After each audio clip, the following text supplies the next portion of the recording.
இப்போ second heroine அங்கேருந்து கிளம்புனதுமே இந்த இடத்துல ஒரு கொடூரமான கண்ணை காட்டுறாங்க. ரெட் கலரில் பயங்கரமாக இருக்குது.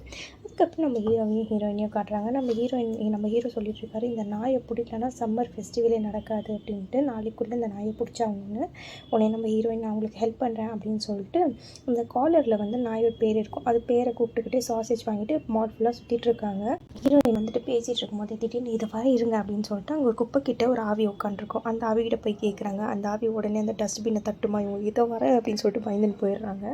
நம்ம ஹீரோ கிட்ட போய் எக்ஸ்பிளைன் பண்ணிகிட்டு இருக்காங்க.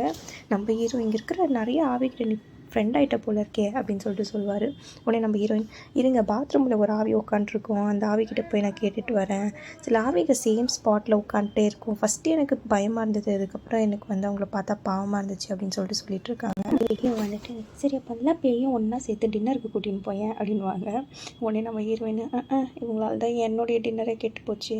செகண்ட் ஹீரோ வந்துட்டு அவருக்கு பேயே பிடிக்காதான், பேயை நம்புகிறவங்க மேலே சுத்தமாக அவருக்கு பிடிக்கவே பிடிக்காதான் அப்படின்னு சொல்லிட்டு இருப்பாங்க சோகமாக. உடனே நம்ம ஹீரோவா, நான் கூட அப்படி தாம்மா, நீ எனக்கு எதுவும் யூஸ்ஃபுல்லாக இருக்கிறதுனால தான் உன்னை வச்சிட்ருக்கேன் அப்படின்னு சொல்லுவாங்க. ஹீரோயினும், நான் போய் நம்ம செகண்ட் ஹீரோவுக்கும் யூஸ்ஃபுல்லாக இருக்கேன், நான் போய் அந்த நாயை பிடிச்சி அவருக்கு ஹெல்ப் பண்ணுறேன் அப்படின்னு சொல்லிட்டு, நீங்கள் இங்கேயே இருங்க, எங்கேயும் போயிடாதீங்கன்னு சொல்லிட்டு ஓடிடுவாங்க. உடனே நம்ம ஹீரோ, நீ சொன்னால் நான் கேட்கணுமா, இந்த நாய்க்கு ஓனர் இருந்தால் கண்டிப்பாக, இந்த நாய்க்கு காலர் இருந்தால் ஓனர் இருக்கணும் அப்படின்னு நினைக்கிறேன். அதோட இந்த எபிசோட் முடியுது. அடுத்து என்னாச்சுன்னா அடுத்த எபிசோடில் பார்க்கலாம். உங்களுக்கு இந்த வீடியோ பிடிச்சிருந்தா சப்ஸ்கிரைப் பண்ணுங்கள். பாய்.